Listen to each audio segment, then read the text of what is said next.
Coach, how does losing Fenton affect you for the first Well, it does affect our rotation, JP. He's a senior that is going to be asked to do an awful lot this year. And to lose him for 3 games is unfortunate. It is what it is. Not real happy about it, but it is what it is. And so we're going to have to probably play the vets a little bit more in that stretch. He does come back for that 3rd game in 4 days in the Virgin Islands, so at least we don't go that whole tournament with a light bench. But being a senior is what hurts. If it's a freshman, it's one thing because they don't have a lot of experience. But losing that experience with the competition that we have to play early in the season, that's a tough blow. So somebody's going to have to pick up that slack. Was this something that was that just kind of caught you guys off guard that came up? Because I know there's so many rules you got to keep fresh yourself every year. Yeah, Jamal knows he made a mistake. It's a minor violation that I guess I don't want to talk about it for 2 reasons, Van. I don't want to talk about it because I don't want to hurt the kid because I think he made a mistake, but I'm not in favor of what it warrants either. So just to keep me out of trouble and the university out of trouble, I'd just soon not comment any further on it. But I'm not very happy with him losing 3 games. Just without getting into specifics about the violation, just for clarification purposes, when did you guys learn of the suspension, of the penalty, and did it involve anybody else with the university? No, it's just Jamal, and we found out it's a whole long deal, Jeff, in that you got to go through an appeal process and everything else, and we were told in the last 24 to 36 hours, I was told of what the ruling was. So. How is Kirk's ankle and the status of Bing? Well, hopefully Nick will be back tomorrow. That would allow him to get some playing time on Wednesday, which he needs because he's been out. Alex is probably doubtful for Wednesday. There's not a lot of swelling, and it's not as bad an ankle sprain as what we've seen in the past out of players. So, but from a cautious standpoint, as you know, we're not real deep up front. So versus bringing him back too early for an exhibition game doesn't make a whole lot of sense.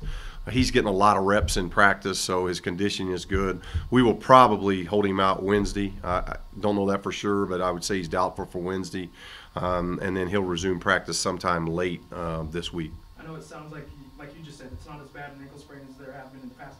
Initially, when he went down and was grabbing that ankle, were there any thoughts? It was scary. Yeah, it was scary. You don't want anybody going down. We would feel that way against about any of our players, obviously, but we know we're thin up front. We have been for 5 years. We thought we'd be a little bit deeper there this year, and it didn't happen that way. So, we've got to be fortunate. You've got to. But I think that's what college athletics is. You got to be fortunate and have some good luck go your way in the health department, and we've had that for 5 years. Really, Derice, when we were making a run late in the year, that year, and I thought we had a chance to win the tournament that year, goes down right there before halftime. That's really been the biggest blow that we've had probably time-wise. So, hopefully this ankle can recover. His back's fully recovered.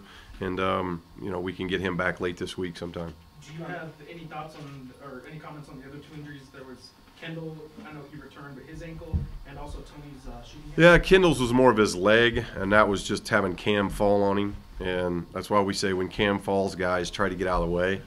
It's not one of the guys you want falling on you. But he's fine. He's practiced the last couple days, so Kendall's responded very well, as has Tony.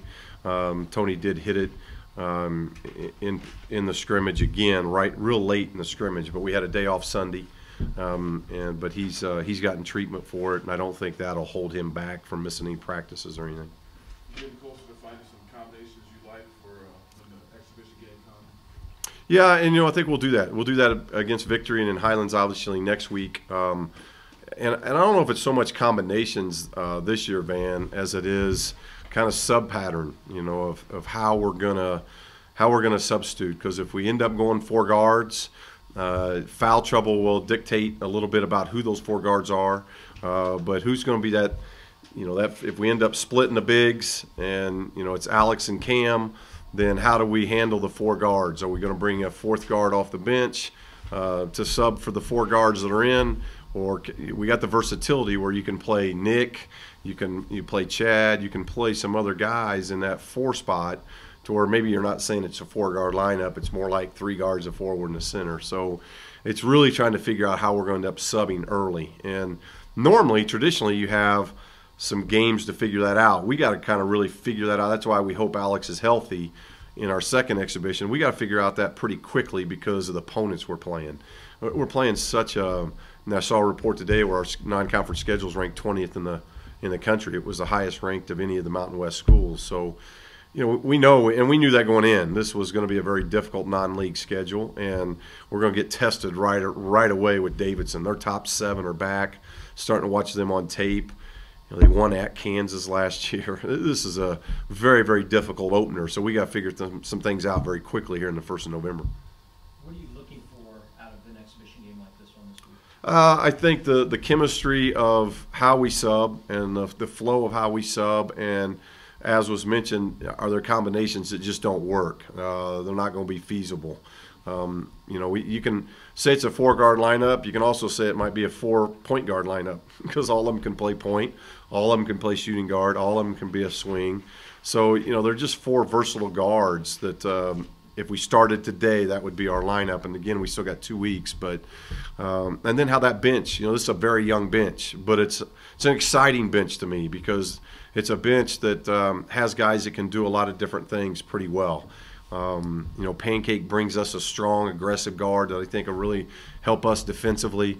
Nick is a big kid that can rebound. He's athletic. He can shoot it. Jamal, when he gets back, we got that senior leadership. Chad gives us some senior experience back there. Corey's really shooting the ball well. Don't know what's going to happen yet with Devin, whether we end up redshirting or it's kind of hard right now because he's playing so well. I really like what Devin's doing. So, you know, we got a lot of different things that we can do off the bench, but they're young, and young youthfulness usually means inconsistency. So we need to see who's going to be consistent early in the year to get those minutes. You're big on rebounding come season time. Right. Is that still something you look for in these exhibition games, how they're pounding the boards or not? Yeah, I think statistically in practice we've been very pleased with that. I think the negative is we've shot too many threes. You know, we had a scrimmage on Saturday. We took 50 threes. 50 shots of our 112 were from behind the arc. That's not the balance we want. I think we've got very good shooters, but we've got to let, and that's some, you know, I think that's some anxiety early in the season. I think that'll get calmed down. But we got to let the offense work. We got to set screens. We got to cut. We got to move the ball. And we got to let these shooters have good shots. We're taking a lot of contested threes. So that's probably the biggest concern right now offensively. But our rebounding statistically in practice has been good. But we need games to see if that translates into gameplay. And playing these 2 exhibition games, obviously board play and that stat will be huge for us. I know it's still early, but any of your new faces exceeding your expectations at all? I don't know if exceeding, you know, because we've played freshman Van all the time. You know, we've played and tried to develop our bench as much as we can each year, and this year's going to be no different than that. If you look at the start of the season, we got a lot of youthfulness on the bench, but Jamal and Chad are going to be on the bench, and those are 2 seniors. The only 2 seniors we have will be coming off the bench. So we're going to ask Jamal and Chad to do a lot of teaching on the bench and helping the bench. Our starting unit's going to have some experience to it.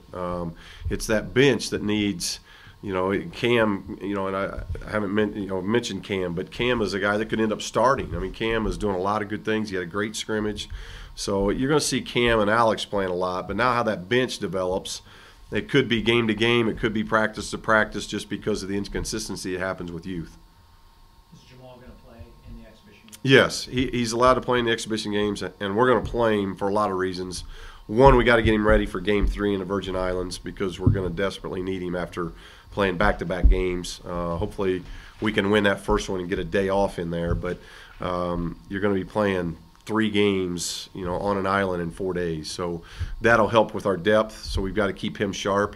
And we need him, like I've mentioned, the leadership on the bench. I need for him to continue to help lead these young guys. Anything you can tell us about Victory?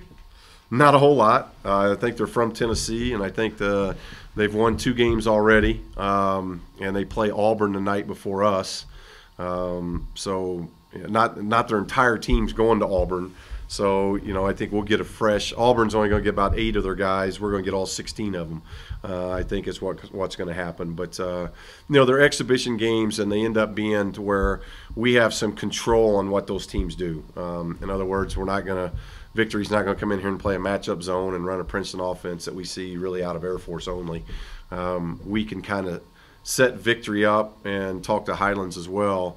That's all part of the deal in the exhibition game of making sure you're doing things that are going to help us. We're not telling you to change your whole system, but we want to be manned because we man a lot. We'll worry about zones a little bit later and that kind of thing. So, but I don't know a whole lot about them as far as personnel and things. Do you remember Brian Miles, their assistant coach? Who's that? Brian Miles. From Victory? Yeah. There's some Indiana ties.